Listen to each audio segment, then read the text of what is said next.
Meus irmãos, a paz e a graça do Senhor Jesus, amém? Para aqueles que não me conhecem, eu sou o pastor João Braz, sou o líder do Ministério Shalom.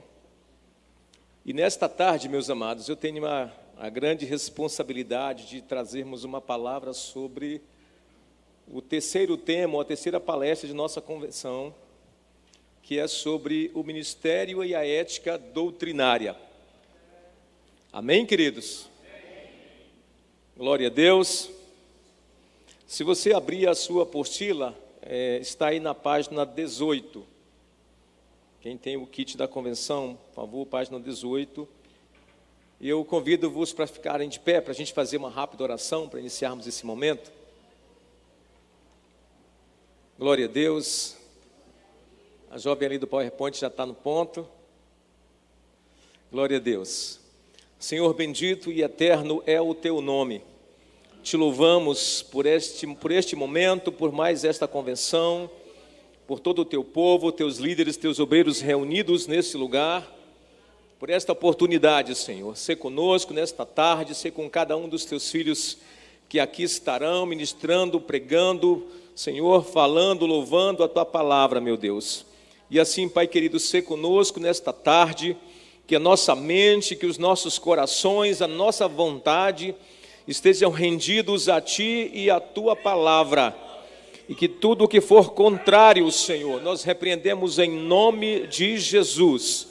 Assim, em nome de Jesus, amém. Podeis sentar, meus amados.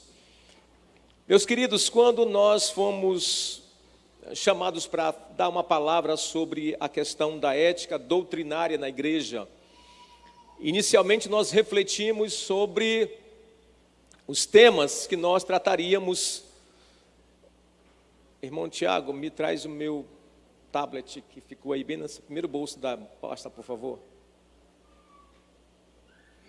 Sobre quais os assuntos que nós trataríamos nessa oportunidade, irmãos.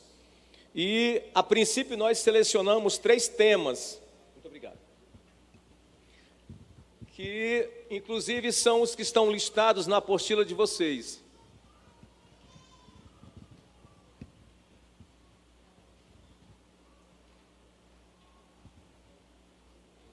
E quais temas seriam, pastor?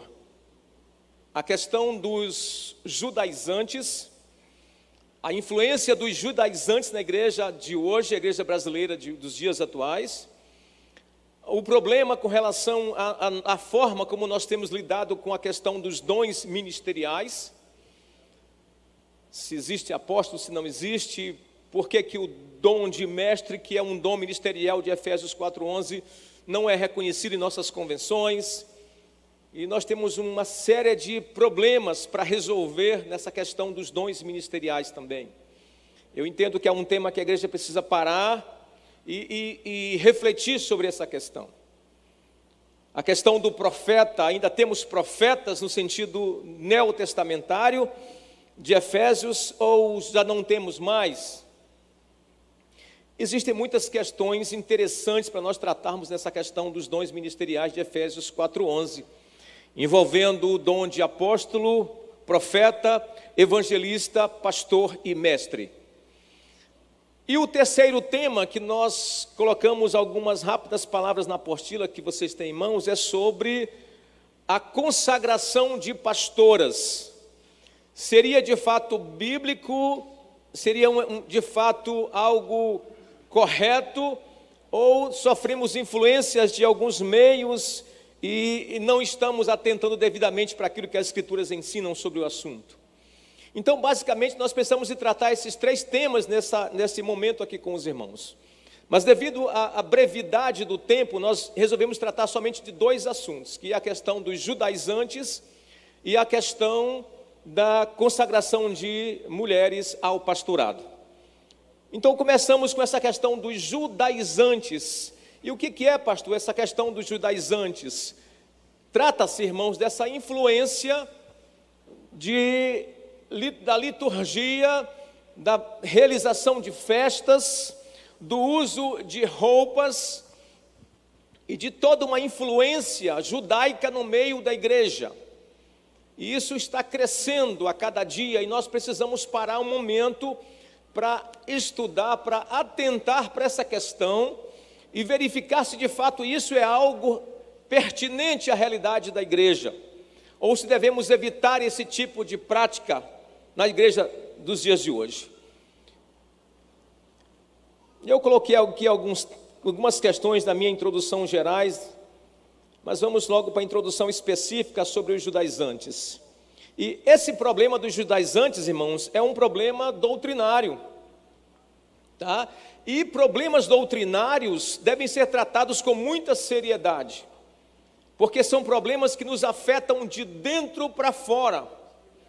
E se não forem tratados no tempo devido, quando nós atentarmos os problemas e as consequências podem ser mais graves do que o esperado. Então é uma questão séria, ainda que para muitos pareçam ser algo despretensioso, algo simples, que não deve ser levado muito atenção, mas não, irmãos, é algo doutrinário, mexe com doutrina. E quando algo mexe com doutrina, irmãos, é algo sério, é algo que nós temos que prestar bastante atenção. Nós percebemos isso, por exemplo, no caso dos apóstolos. Nos dias apostólicos do primeiro século, século I, a igreja primitiva, os apóstolos lidaram com muita atenção, por exemplo, duas heresias que tentavam se infiltrar na igreja, que era a questão dos judaizantes, começou na Galácia, e nós temos a epístola de Paulo aos Gálatas para tratar dessa questão, e depois o problema do gnosticismo, que nós encontramos o apóstolo Paulo e o apóstolo João tratando com muita seriedade sobre as influências do gnosticismo na igreja, dos dias apostólicos. Então nós não podemos brincar com essas questões doutrinárias. Nossas doutrinas precisam, irmãos, sempre estarem alinhadas com o ensino das Escrituras. E isso exige da igreja um posicionamento atento às questões doutrinárias. E cada igreja em seu tempo vive seus desafios com essa questão. Então, o problema é essa questão da influência das práticas judaicas do Velho Testamento no meio da igreja de hoje. Essa é a nossa questão que a gente coloca como problema dos judaizantes, que afetou as igrejas da Galácia do tempo de Paulo e que está afetando a igreja brasileira dos dias de hoje. E, por exemplo, o grupo G12 é um dos propulsores dessa influência judaica, através daquilo que eles chamam atos proféticos. É um dos grandes propulsores dessa influência judaica no meio da igreja. E aí as igrejas começam a olhar aquilo em outras igrejas, em outros ministérios. Mas estão fazendo isso e a igreja está cheia, então vamos fazer aqui também. Como se o fato de ter igreja cheia, irmãos, fosse a mesma coisa que ter a bênção e a aprovação de Deus. E ainda que nós trabalhamos, nos esforçamos para ganhar almas e encher a igreja, mas os meios não justificam. Então é uma questão que temos que atentar. E algumas perguntas que nós levantamos aqui, que está ali na tela, os irmãos podem acompanhar comigo. Devem os cristãos gentios tornarem-se judeus messiânicos? Devemos introduzir símbolos rituais do judaísmo no meio da igreja, dos nossos cultos, na nossa liturgia? Precisamos observar as festas dos judeus em nossas igrejas? Por acaso o judaísmo é superior ao cristianismo? E pode essa influência ser algo perigoso para a igreja? E algumas conclusões que eu creio que nós vamos chegar esta tarde é que nós podemos estar desprezando ou minimizando os resultados, os direitos e os privilégios que alcançamos no sacrifício de Jesus, quando nós nos voltamos a praticar ritos do Antigo Testamento. E uma questão que se levanta: por que estamos sendo seduzidos por esses ensinos? Por que estamos sendo atraídos como igreja por esse tipo de ensino, irmãos? Seria por acaso o espírito de engano dos últimos dias se espalhando no meio da igreja?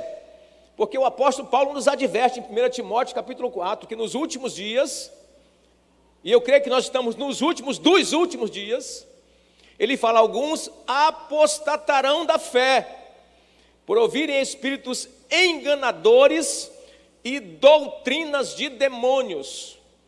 Então, irmãos, devemos, como a igreja dos últimos dias que somos, devemos estar atentos, porque se há uma atuação demoníaca nos dias de hoje, essa atuação principalmente irmãos, o espírito de engano. E é uma coisa que nós devemos ter muito cuidado, e mais do que nunca estar com os nossos olhos fitos na Escritura, para que não sejamos levados por ventos de doutrinas falsas, humanas e demoníacas, como nos adverte o apóstolo Paulo.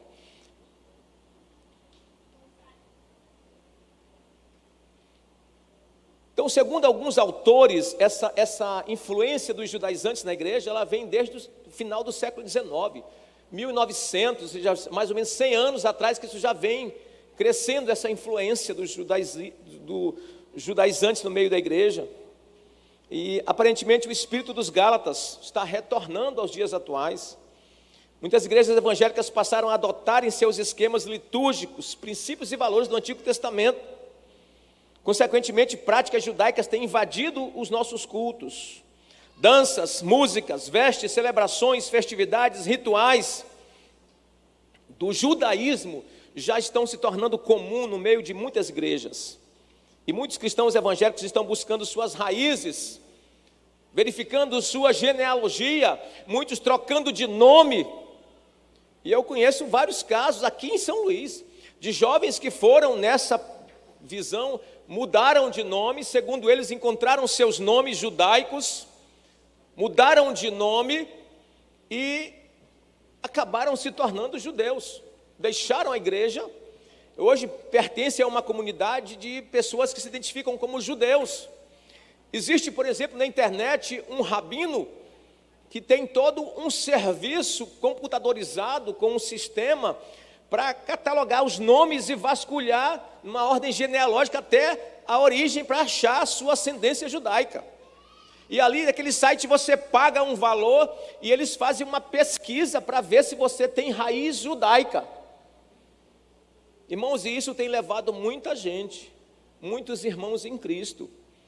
Não é brincadeira não, é coisa séria. Para vocês terem ideia, a maioria dos membros de uma sinagoga em São Paulo, que é uma das mais expressivas, que eu vou falar um pouco mais, são pessoas vindas da Assembleia de Deus e de igrejas neopentecostais. Então não é uma coisa assim, não é real, está acontecendo. Alguns irmãos aqui, por exemplo, que foram meus colegas, adolescentes comigo na igreja do Vinhais, há 20 anos atrás, 30 anos atrás, hoje, alguns deles estão envolvidos nessas seitas, nesse grupo. Saíram da Assembleia de Deus. E se tem notícias, casos até de obreiros nossos, próximos aqui de nós, já com práticas, vestindo trajes e com ritualismo judaico no meio da igreja.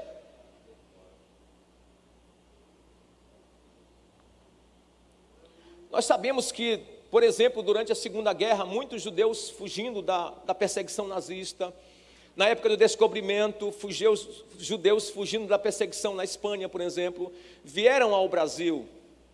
E os irmãos, eu creio que os irmãos devem saber, o Nordeste, se for fazer um vasculhamento de sangue judeu no Brasil, o Nordeste é onde nós temos mais sangue judeu, irmãos. 1900, nesse tempo aí, final do século XIX, é isso que acontece.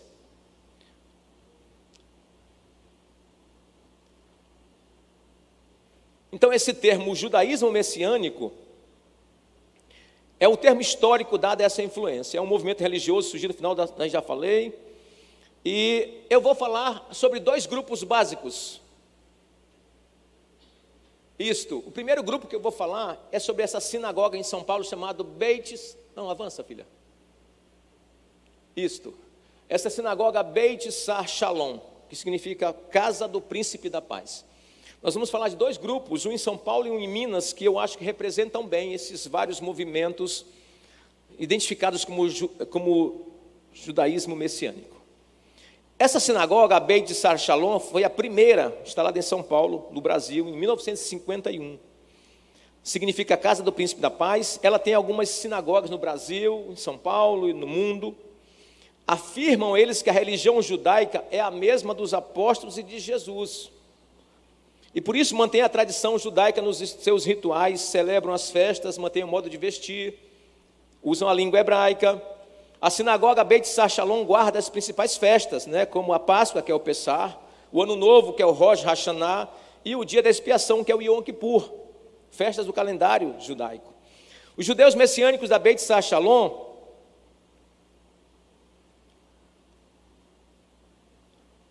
se consideram herdeiros diretos dos primeiros seguidores de Jesus. Aqueles que, embora crescem em Jesus, mantinham suas tradições judaicas. Irmãos, quando você lê a Epístola dos Gálatas, o que é que você conclui? Que a Epístola de Paulo aos Gálatas é escrita para combater esse grupo. Não é isso, irmãos? Paulo escreve aos Gálatas para combater esse grupo, que chegou na Galácia e ensinava aos irmãos que se eles não se circuncidassem e não guardassem a lei de Moisés, de modo algum seriam salvos. Então misturava a lei com a graça. E foi esse mesmo problema, irmãos, que depois, em Antioquia, quando Pedro desceu de Jerusalém para Antioquia, diz Paulo que no começo Pedro comia com os irmãos gentios, porque a igreja de Antioquia era uma igreja de gentios, mas quando chegaram os judeus de Jerusalém, começaram a dissimular, e então Pedro se afastou dos irmãos gentios e não participava mais das refeições com os irmãos gentios. E aí Paulo disse: epa, peraí Pedro, que história é essa? Você é judeu, não consegue viver como judeu, quer agora que os gentios vivam como judeus? Não, senhor Pedro, isso está errado. E aí os irmãos sabem que deu uma confusão tão grande. Abra comigo o livro de Atos, capítulo 15, vocês conhecem o texto, mas é bom, abra comigo aí, Atos, capítulo 15, a confusão que isso deu, naquele tempo, naqueles dias. Alguns indivíduos que desceram da Judéia, ou seja, de Jerusalém, ensinavam aos irmãos lá de Antioquia: se não vos circuncidardes, segundo o costume de Moisés, não podereis ser salvos. Ah, pastor, mas será que esses grupos messiânicos de hoje também exigem isso? Não, pastor, eles só mandam usar uma roupinha, um talit, um kippá na cabeça, não tem nada, isso é exagero. Será? Nós vamos ver aqui no final dessa palavra, se é tão simples assim. Vamos continuar.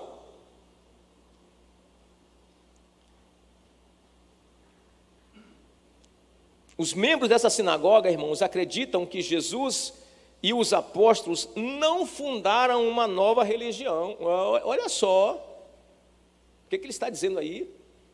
O que eles estão dizendo com isso, irmãos? Que na verdade o cristianismo não deveria existir, que o cristianismo foi um mal entendido, que o Yeshua, o Messias, na verdade ele queria apenas reformar a fé judaica e dar continuidade, não era preciso criar uma nova religião. Irmãos, eles estão dizendo que o cristianismo não precisava existir, irmão. Irmãos, isso é muito sério, isso é muito grave. Mas é dito e é escrito de uma forma tão sutil que você lê assim, parece um docinho com açúcar. Mas quando você vai, peraí, de ver isso aqui direito, você enxerga a sutileza e a seriedade da coisa. Nasceram judeus e permaneceram judeus, por isso eles podem se intitular de judeus messiânicos. Eles não se chamam cristãos, irmãos. Você, irmão, alô, acorda aí, você que está simpatizando com algum grupo de judaísmo messiânico, saiba que eles não se intitulam cristãos, porque eles entendem que o cristianismo foi um erro, que não deveria existir cristianismo. lá que os apóstolos e que Jesus, ninguém queria fundar uma nova religião, foi um equívoco que aconteceu. Essa é a visão deles. E aí você que começa a fazer parte de um grupo desse, ou começa a se envolver, você está negando a sua fé. E embora nem todos os membros da sinagoga sejam judeus de nascimento para os líderes, basta que você se sinta um judeu e passe a praticar os rituais para você poder fazer parte da sinagoga. Para eles, judeus messiânico é aquele que é judeu de coração. Ainda que o ideal, olha só, ainda que o ideal seja passar por um rito de iniciação. E que rito é esse, irmãos? Tchan, tchan, tchan. Circuncisão. Está vendo como caiu na mesma história de Atos capítulo 15? Em outras palavras, ele está dizendo a mesma coisa, irmão. Se você não se circuncidar, você não é um judeu de verdade. E se você não é um judeu de verdade, você não pode ser um judeu messiânico. Em outras palavras, lei misturado com graça. É a mesma questão de Atos capítulo 15 e da epístola de Paulo aos Gálatas. Nós estamos diante de um mesmo cenário, irmãos.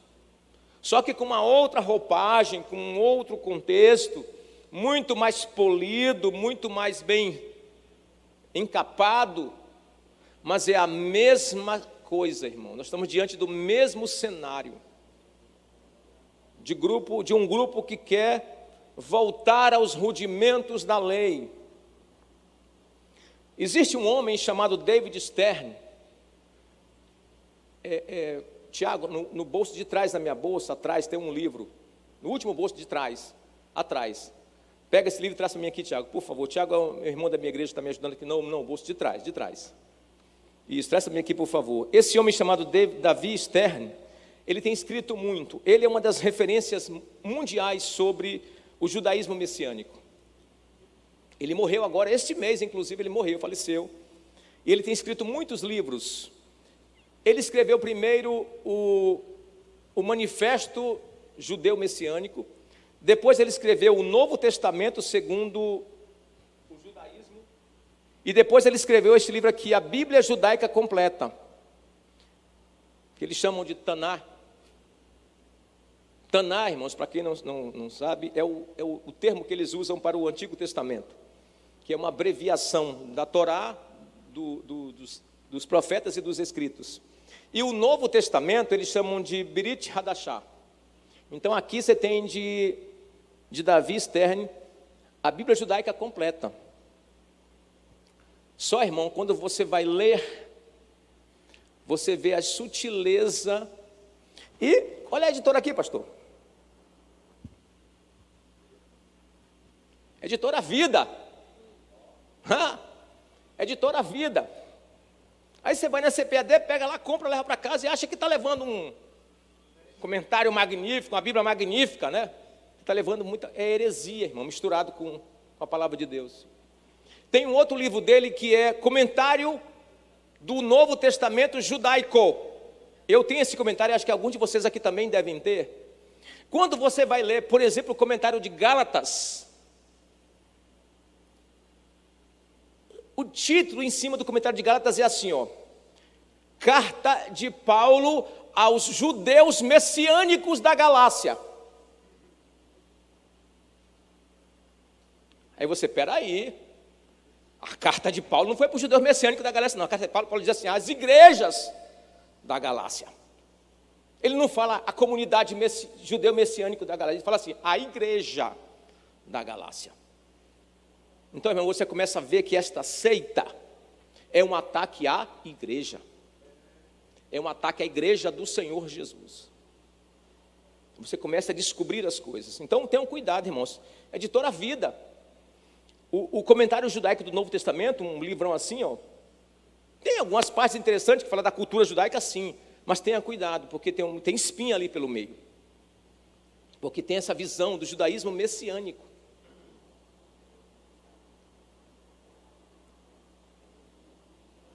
Aqui está o sujeito. O David Stern. Está aí o livro, passa, filha. Tá, os outros livros dele, o Novo Testamento judaico e a Bíblia judaica completa, que é essa aqui que eu mostrei para os irmãos. Vamos em frente, filha. Então, irmãos, tenham cuidado. Tenham cuidado. Eu vou avançar um pouco. Eles praticam as festas judaicas, celebram a Páscoa, celebram o Yom Kippur, que é o dia da expiação, que é no dia 10 de Tishri, que é pelo meio de setembro. Eles tocam o shofar no final do Yom Kippur. Os homens usam o talit, que é aquela veste. Avança, filha, por favor. Que cobre, é uma roupa de oração. Usam o kippá na cabeça. Avança, filha, por favor. Pode avançar. Eu não tenho tempo para entrar em tantos detalhes. Mais um pouquinho. Mais um pouco. Esse aqui é o segundo grupo. O segundo grupo que eu quero falar nesta tarde, rapidamente, chamado Ministério Ensinando de Sião. Esse aqui é de Minas Gerais. Eles são muito atuantes também na internet. Fazem um trabalho de divulgação muito forte. E muitos estudos bíblicos. E eles falam como os doutores da lei. Parece assim que nós, os cristãos, que temos 2000 anos de teologia e de estudo da Bíblia, somos um bando de ignorante e de leigo. Quem sabe realmente interpretar a Escritura são eles, porque eles têm uma conexão com o judaísmo raiz das origens. Então dá aquela áurea, irmãos, de sabedoria, né? Falam muito em hebraico. Boa parte do culto lá é feito em hebraico. Então, muitos cristãos olham assim, meu Deus, isso aí é a fonte. Cuidado, irmão. Você se engana. Tenha cuidado. Passa, filha. Aí, um culto deles na sinagoga, você vê lá muitos elementos, né, do judaísmo, a menorá, a Torá em forma de rolo, escrita em hebraico, né, ele vestido com um talit cobrindo o paletó, na cabeça tem o kippá, todo um contexto judaico envolvido. Pode passar, filha. Aí o shofar, que é o chifre do carneiro sendo tocado. Vai em frente, filha. O talit, né? O kippá, que é um símbolo de autoridade, que é usado pelos homens. Você vê lá no Muro das Lamentações, você vê muito esses homens com esse talit vestido. Tem livros nossos falando sobre esse kippá. Irmãos, a igreja evangélica está permeada de influência do judaísmo messiânico, você nem imagina. E muitos estão engolindo como se fosse uma coisa boa, como se não tivesse por trás toda uma teologia, tá? E aí, irmãos, eu fui atrás da teologia do judaísmo messiânico. Eu não encontrei uma teologia sistemática como nós temos. Mas eles afirmam nos seus escritos que eles creem na Trindade, creem em Jesus, né? Mas eu não encontrei assim um manual, um texto de fato que mostrasse as suas doutrinas, o que eles creem nas diversas doutrinas, tipo aquilo que a gente tem numa teologia sistemática, que você tem a doutrina de Deus, doutrina do homem, doutrina do Espírito Santo, doutrina do pecado, doutrina da salvação. Eu não encontrei assim um manual doutrinário, teológico desse grupo, para a gente poder fazer algumas colocações mais. Mas o que a gente encontrou já é muito grave. Passa, filha. E avança, filha. Eu já vou para o final, porque o meu tempo já está correndo e eu preciso tratar do outro assunto que é muito importante também. Pode passar. A isso. Refutando o judaísmo messiânico. Alguns pontos que eu coloquei, irmãos, porque esse grupo é uma seita. Por que o judaísmo messiânico é uma seita, sim, goste você ou não. Eu vou te dar alguns motivos para isso, para você entender isso, irmãos.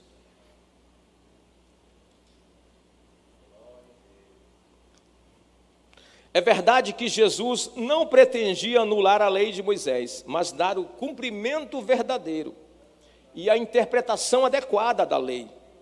E isso até hoje os judeus não entenderam. Se eles tivessem entendido isso direito, eles não teriam crucificado o Senhor. Não é verdade, queridos? Sim, é verdade.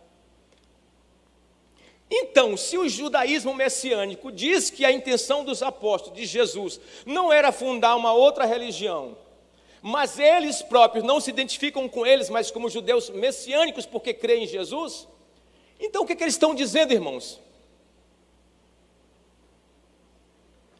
Eles estão dizendo, em outras palavras, que tanto nós, o cristianismo, como os judeus tradicionais estão errados e que só eles estão certos.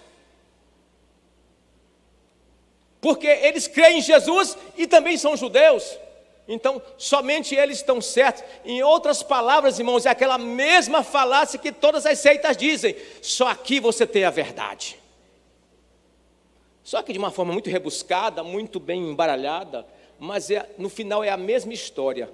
Só nós temos a verdade, porque nós temos o Yeshua, que é o Messias, nós o reconhecemos, mas nós preservamos as tradições dos ancestrais dos judeus. Então, nós sim somos o grupo correto. É isso que estão dizendo, irmão. E você fica brincando com isso. Ignoram que a igreja é um projeto de Deus revelado pelo próprio Senhor Jesus. Ele disse em Mateus 16:18, estabelecerei a minha igreja.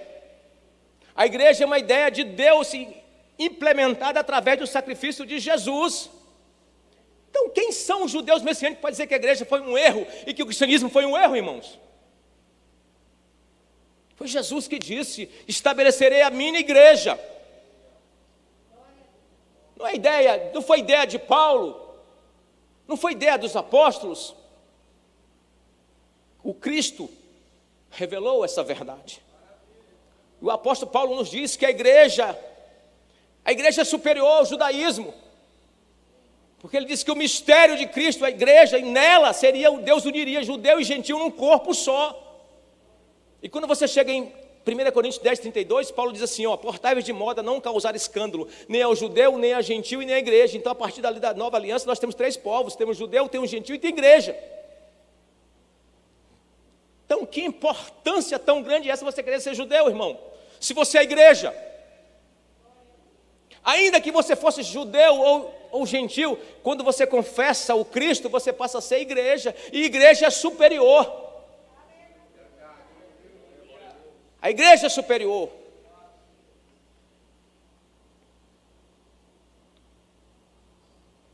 Então, por que essa insistência de querer voltar? Aí Paulo diz, vocês estão querendo voltar às regras, aos rudimentos, à escravidão. Leia o livro de Gálatas. Vocês que começaram pelo Espírito, querem agora se aperfeiçoar pela carne. Por que está dizendo que eu tenho que me circuncidar para ser um judeu, para depois ser messiânico? Que história é essa?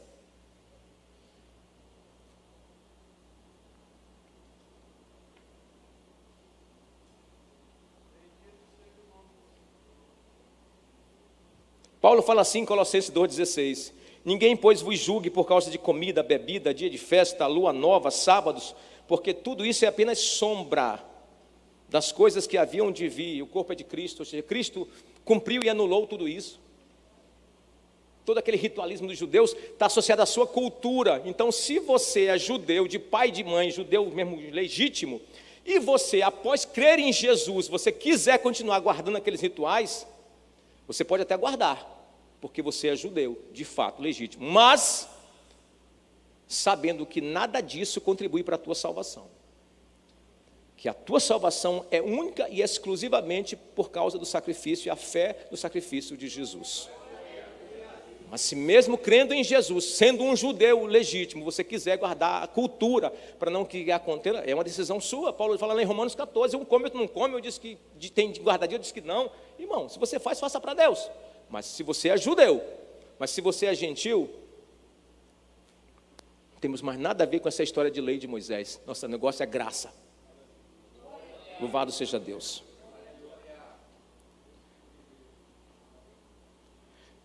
Atos capítulo 15, essa questão já foi resolvida. Os apóstolos debateram com os irmãos judaizantes que desceram para Antioquia, disseram, olha, não tem que obrigar gentil a circuncidar e guardar a lei, não. Eles têm que fazer apenas agora, eu não tenho tempo de ler, mas está em Atos capítulo 15, 19 a 21. Guardar-se das contaminações dos ídolos, das relações sexuais e da carne de animal sufocado, e basta. Não tem que guardar sábado, não tem que guardar festa, não tem que celebrar a Páscoa, porque nós não celebramos mais a Páscoa, irmão, porque a nossa Páscoa é a ceia do Senhor. A Páscoa se cumpre em Cristo e o Cristo estabelece a ceia do Senhor, substituindo a Páscoa.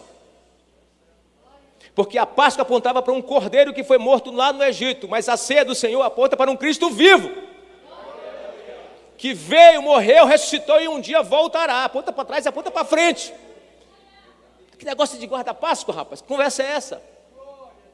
Outra coisa, circuncisão. Para que eu vou me circuncidar, irmãos? O batismo nas águas é o símbolo, é o ritual, que como que representa a circuncisão. Porque na verdade a circuncisão verdadeira hoje, Paulo diz em Romanos 2 e diz em Gálatas também, é do coração, é o Espírito, marcando o nosso espírito com a sua presença, que diz que somos filhos de Deus. Então para que eu vou me circuncidar o meu corpo? A circuncisão da lei foi no físico, no corpo, a circuncisão do Espírito é no Espírito, diz o apóstolo Paulo. Então que conversa é essa de querer ser judeu messiânico, meu irmão? Quer voltar para o tempo da lei? Misericórdia. Irmãos, eu não tenho mais tempo para continuar tratando sobre esse tema. Eu quero tratar agora rapidamente do outro tema que também eu entendo que é muito importante. Então, conclusões rapidamente. Filha, vai para a conclusão para mim. Conclusões. Qual a teologia desse grupo? Percebe-se no ensino dos judeus messiânicos uma completa ignorância com respeito ao mistério chamado igreja no Novo Testamento. Eles não entendem a revelação chamada igreja do Novo Testamento. Porque, de fato, a igreja não está no Velho, só está no Novo. Diz Paulo que era um mistério. Foi revelado em Cristo. Percebe-se também uma ênfase nas festas e não nas ordenanças. Quase não se fala de batismo e de ceia do Senhor, só se fala em Páscoa e circuncisão. Então é uma volta. Percebe-se um verdadeiro sincretismo, uma mistura entre aquilo que se crê pela graça e aquilo que era obra da lei.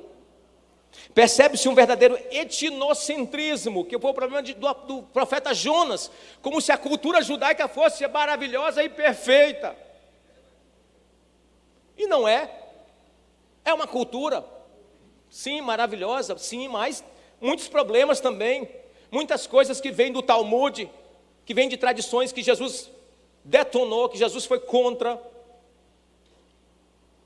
Percebe-se um proselitismo, irmãos, também velado. As pessoas que passam a participar desse grupo, logo depois largam suas igrejas e vão para aquele grupo. Então, há um proselitismo. Percebe-se o velho problema da Galácia, a exigência da circuncisão como ritual de iniciação. Na verdade, resumindo, é mais uma seita pregando outro evangelho. Como Paulo disse aos Gálatas, nós podemos dizer hoje ao judaísmo messiânico: se alguém pregar um outro evangelho, além daquele que recebemos, seja anátema. É o que diz o apóstolo Paulo. Então tenhamos cuidado com essas coisas. O próximo tema, irmãos, que eu quero tratar, filha, me ajuda, vamos lá. O próximo tema é sobre... Eu não abri espaço para perguntas, irmãos, porque eu entendo que o nosso tema, cadê o pastor Edgar? O nosso tempo já está extrapolado. Então eu não vou ter como responder perguntas. Pastor Carlos Eduardo, me ajuda aí, tá? O senhor é o único que não pode fazer pergunta aí.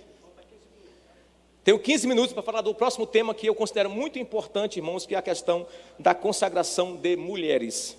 Podemos consagrar pastoras? A ordenação de mulheres pastoras é um tema que veio à tona a partir de 1950, basicamente, para cá. Então, 70 anos, né? No Brasil, mais especificamente, a partir da década de 70. E já temos diversos casos, temos bispas e até temos uma apóstola, né? Temos a bispa Sônia Hernandes, temos a apóstola Valnice Milhomes, né?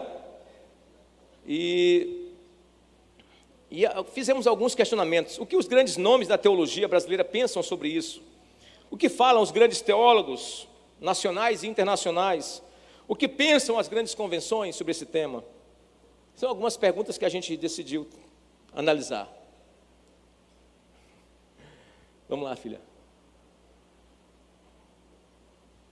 Muito bem. Verificamos também o histórico de outras nações, as consequências da ordenação de mulheres. Analisamos o resultado de uma pesquisa nas 5 maiores igrejas americanas durante um período de 20 anos e buscamos, finalmente, o que a Bíblia ensina sobre o assunto. E o nosso intuito, irmãos, não foi expressar uma opinião machista ou cultural contrária às irmãs. As irmãs que estão aqui, glória a Deus pela vida de vocês, não pensem que a nossa intenção como pastor, por sermos homem, é ser contrário, apenas por ser contrário, mas é buscar de fato aquilo que a palavra do Senhor nos traz, entender o que a Escritura de fato nos ensina, sem partidarismo. Eu já tive muitas, na vida secular, tive muitas mulheres que foram minhas chefas, para dizer assim, e foi maravilhoso, tem mulheres que são maravilhosas, mas não é essa a questão aqui é Bíblia, a Escritura. Amém, queridos? Amém? Amém? Nosso negócio é Bíblia, irmãos. Nós não podemos nos afastar daquilo que na reforma foi fechado. Sola Escritura. Nosso negócio é Escritura. Se não está na Bíblia, estou fora. Avança, filha. Aí nossas duas, primeira bispa e a primeira apóstola, né, mulher no Brasil. Primeiro ponto, irmãos, a mulher na tradição judaica. Vai, filha. No Antigo Testamento nós temos alguns casos, como o de Débora, que foi juíza em Israel. Algumas mulheres que assumiram proeminência como Esther em alguns momentos, mas de forma resumida, irmãos, esses casos de mulheres em liderança são exceções. Você não tem de uma forma padrão mulher com cargo de governo junto ao povo de Israel.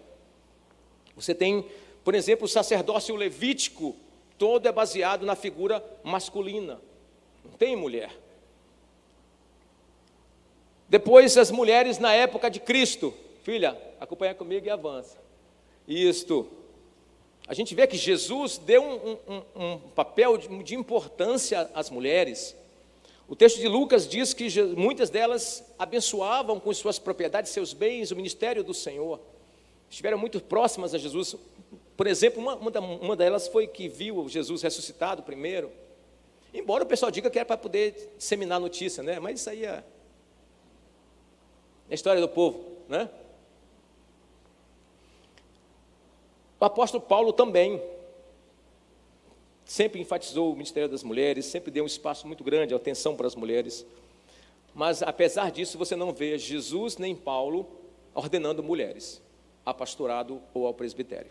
Em lugar nenhum. Jesus, quando escolheu 12 homens, e Paulo, quando nos dá as orientações para a escolha de líderes da igreja, os presbíteros, diáconos, sempre ele trata no masculino.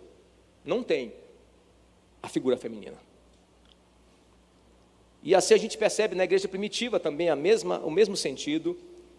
Os apóstolos também andavam com suas esposas, mas sempre que a gente ouve a citação das esposas dos apóstolos, os comentários são de que elas estavam auxiliando seus maridos.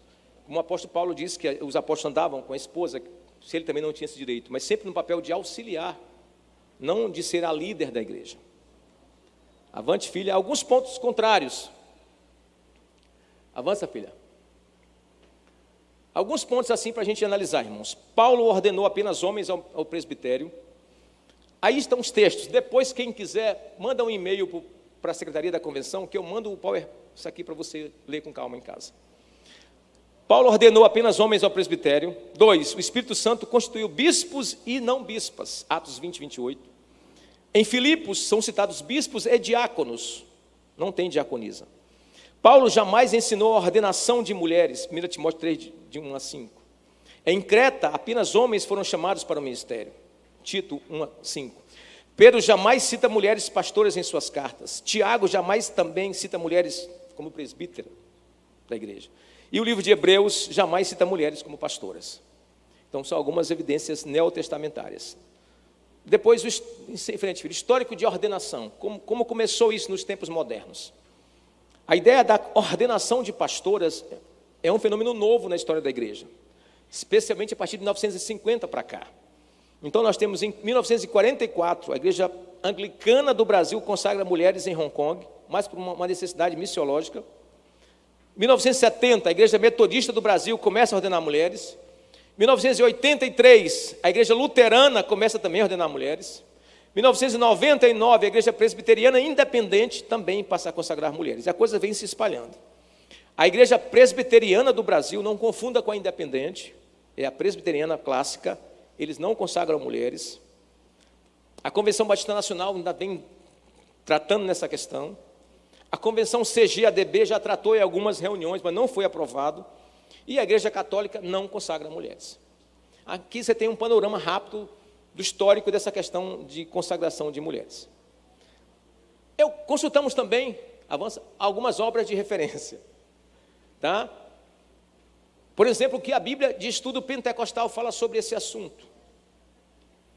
O que o comentário bíblico pentecostal fala sobre o assunto são obras nossas, de referência do pentecostalismo mundial, pode-se dizer. Né? E a Bíblia de Estudo Pentecostal, em 1 Timóteo 2,12, que é um texto clássico desse assunto, ela fala assim, ó: embora homens e mulheres sejam preciosos à vista de Deus, foi ao homem que Deus entregou a responsabilidade de direção, tanto da família como da igreja. Bíblia de Estudo Pentecostal. Em outro texto ela diz assim: o ensino de Paulo quanto à mulher não ensinar como dirigente na igreja, vem dos princípios estabelecidos pelo Criador para o homem e a mulher, quando da sua criação original. E aí ela coloca Gênesis 2,18, 1 Coríntios 11, de 8 a 9. São comentários da Bíblia de Estudo Pentecostal. Então, uma das referências nossas internacionais, escrita a princípio pelo Donald Stamp, que foi um grande missionário, ela dá um parecer contrário a essa questão. O comentário bíblico pentecostal, que também é muito usado pelos teólogos, estudiosos, pastores pentecostais, ele não tem uma posição muito clara sobre isso. Ele não comenta especificamente, deixa muito em aberto e por isso eu não vou considerá-lo. Um outro ponto que nós consultamos foram as obras sistemáticas. O que as teologias sistemáticas que nós usamos para ensinar doutrina, para pesquisar nossos estudos, falam sobre o assunto. E, primeiramente, consultamos aquela teologia sistemática, aquela branquinha, meia laranjada da CPAD, que é hoje a nossa teologia sistemática de referência, né, reconhecida pela CGADB. E, infelizmente, o pastor Jeremias do Couto, no capítulo que ele fala sobre eclesiologia, ele comenta, mas não dá um parecer acerca do assunto. Fica em cima do muro e não dá um parecer conclusivo. Está na página 427, quem quiser consultar, teologia sistemática pentecostal da CPAD, aquele livrinho branco com capa alaranjada. Página 427. Ele não dá um parecer conclusivo sobre o assunto. Ele conclui dizendo assim: ambos têm o seu espaço no corpo, segundo a vontade soberana de Deus. Ou seja, não disse nada.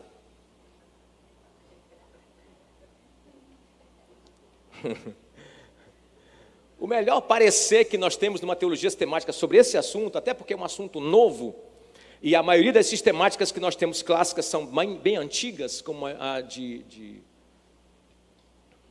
Strong e muitas outras, na época ainda não estava se tratando desse assunto.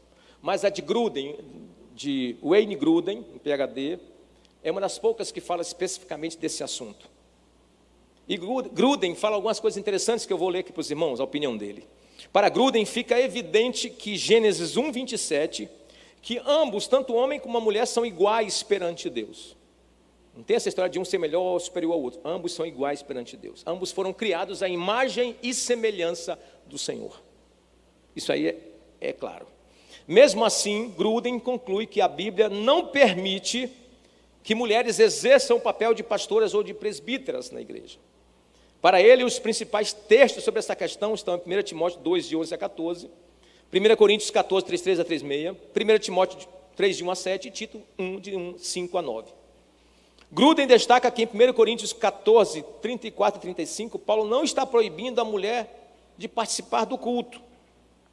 Aquele texto que Paulo diz que as mulheres fiquem caladas na igreja. Né? Daqui a pouco eu quero dar um rápido comentário sobre isso. Tanto que lhes é permitido profetizar, como Paulo mesmo fala em 1 Coríntios 11, 5. Então, a igreja do véu, que tem a chamada Congregação Cristã no Brasil, que é uma seita também, ela se equivoca na interpretação desse texto aqui. Né? O mais provável, nesse texto de Coríntios, que Paulo, é que nesse texto Paulo se referia ao julgamento das profecias. Mas eu vou tratar daqui a pouco disso. O texto de 1 Timóteo 3, de 1 a 7, e Tito, subentende também um pastor presbítero masculino. Para Gruden, é claro, em 1 Timóteo 2, de 11 a 14, a proibição de Paulo quanto à mulher exercer a função de presbítero ou pastora da igreja. Não, ele não proíbe a mulher de exercer outros papéis na igreja. Paulo proíbe a mulher de exercer o papel de líder principal da igreja. Aquela pessoa que dá a palavra final na igreja, que dá o ensino da palavra, doutrinário, que é o responsável pela igreja. Esse papel é que Paulo não permite que seja dado à mulher. E para Gruden fica bem claro esse argumento, porque ele transcende a questão, ele vai para a questão lá do jardim, lá no princípio.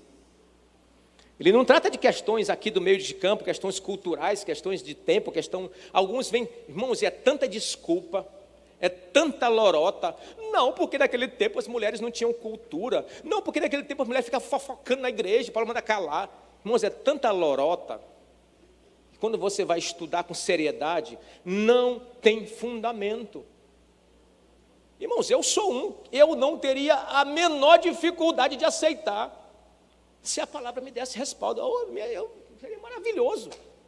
A minha esposa seria a primeira a dividir a carga com ela. Para mim seria maravilhoso, não tem problema nenhum. Mas não tem evidência escriturística, queridos. E o tempo está acabando. Então o argumento de Gruden vai lá para a criação, lá para o jardim. Ele afirma ser incoerente inverter a ordem de Deus entre os papéis da família e na igreja. Querendo dizer o que, irmão? Como é que Deus estabelece na família, o homem é o cabeça e a mulher está ao lado? E chega na igreja, Deus inverte, a mulher passa a ser a cabeça e o homem passa a ser o liderado. Que confusão que ia ter. Não bate com aquilo que foi estabelecido lá na criação. Lá o homem foi colocado como o líder. A liderança foi dada ao homem. Tanto que quando eles caíram, a quem Deus cobrou primeiro? Ao homem. Mas quem foi que realmente caiu primeiro? A mulher. Mas por que Deus cobrou do homem? Porque ele era o responsável, ele era o líder, era o representante. Ok? Deus viu que com a queda e com o pecado seria realmente muito necessário que houvesse um governo específico. Ele dizia: o teu desejo será para o teu marido e ele te governará. Mesmo sabendo que com a queda seria um conflito eterno. A mulher querendo assumir o papel de homem e o homem muitas vezes a subjugando com altivez, com dureza e com ignorância, por ser mais forte. Mas por causa do pecado era necessário que houvesse uma ordem de governo, e essa ordem foi dada ao homem.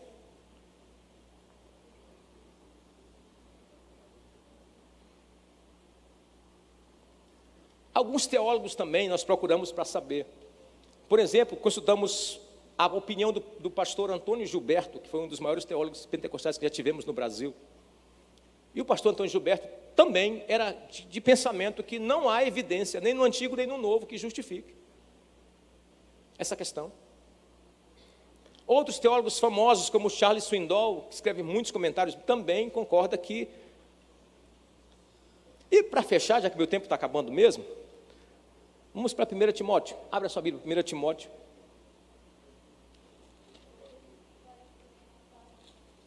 Vamos ver aqui rapidinho. E é como eu falei às irmãs, eu não tenho nada contra, se a Escritura autorizasse, glória. 1 Timóteo 2,12, 2,11. Os irmãos sabem que Timóteo, aqui, 1 Timóteo foi escrito para Timóteo, ele estava em Éfeso, substituindo o apóstolo Paulo, e ali tinha alguns probleminhas, né? 1 Timóteo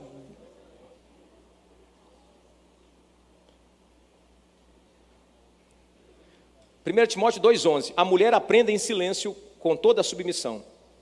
O versículo 12, e não permito que a mulher ensine, nem exerça a autoridade de homem, esteja porém em silêncio, porque primeiro foi formado Adão e depois Eva.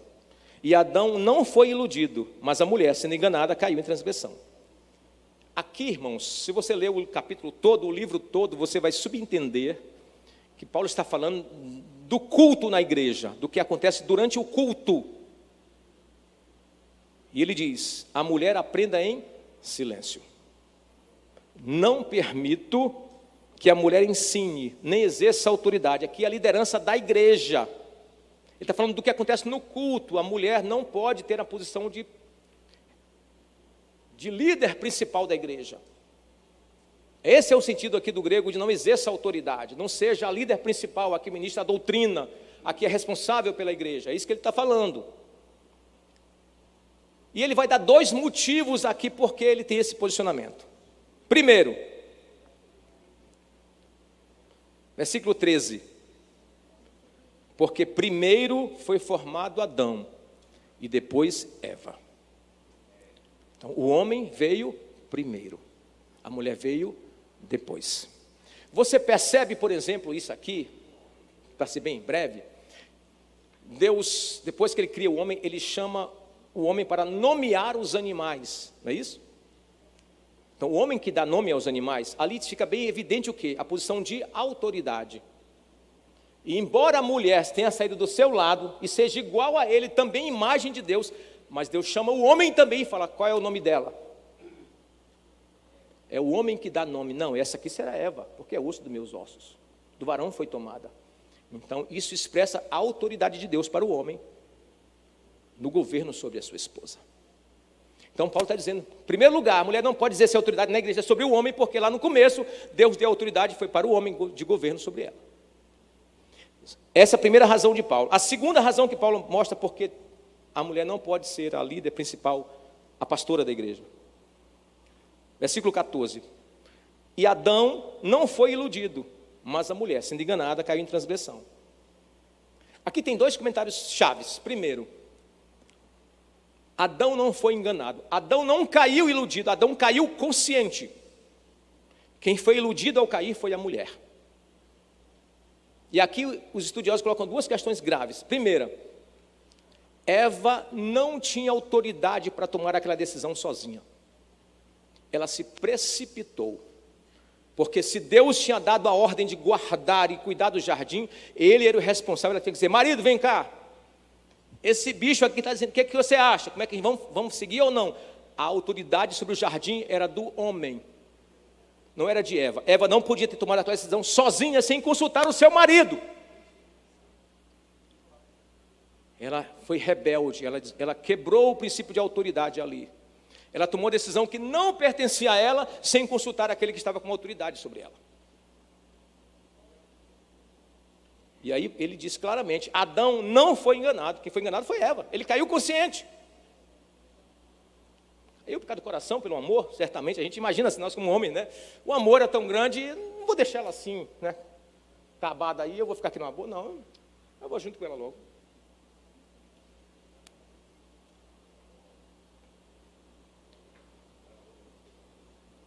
Outro ponto que os estudiosos também colocam interessante é que a mulher tem uma característica mais meiga, mais dócil, mais conciliar. Nem todas, mas a maioria. Mas o apóstolo Paulo coloca pelo menos essas 2 questões muito sérias aqui, pelas quais a mulher não pode exercer autoridade na igreja como a líder principal da igreja. Ela pode exercer os cargos diversos, mas não ser a presbítera ou a pastora da igreja. Ela não tem estrutura emocional preparada, nem direcionada para isso.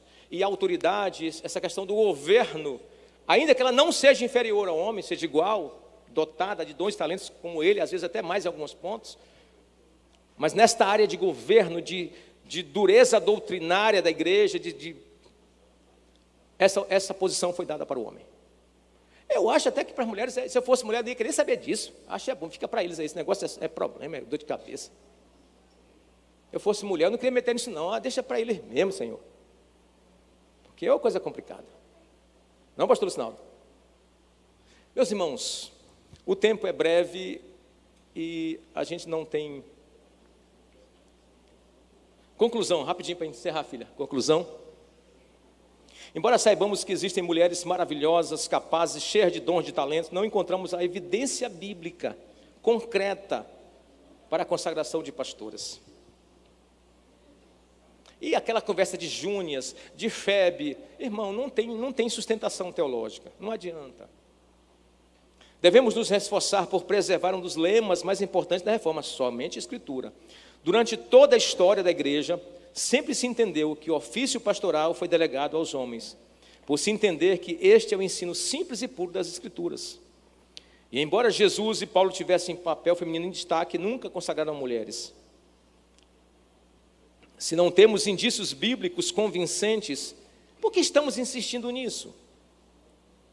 O que está por trás dessa insistência? E segundo aquela pesquisa feita nos Estados Unidos durante 2015 até 2020, uma coisa assim, 20 anos de pesquisa que eles fizeram lá, as igrejas que começaram primeiro ordenando mulheres a pastoras, não se sabe porquê, com o tempo foram as primeiras igrejas que passaram a consagrar homossexuais como líderes. E foram igrejas que passaram a ter muitos problemas, mais ainda de liderança, de divisões. Então, a pesquisa histórica não é positiva. E não há evidência escriturística. Se houvesse, glória a Deus, seria maravilhoso, mas não tem. Então, cremos que o mais prudente ainda é permanecermos fiel às Escrituras. Que Deus nos abençoe em nome de Jesus. Amém. Aleluia. Glória a Deus. Louvado seja Deus.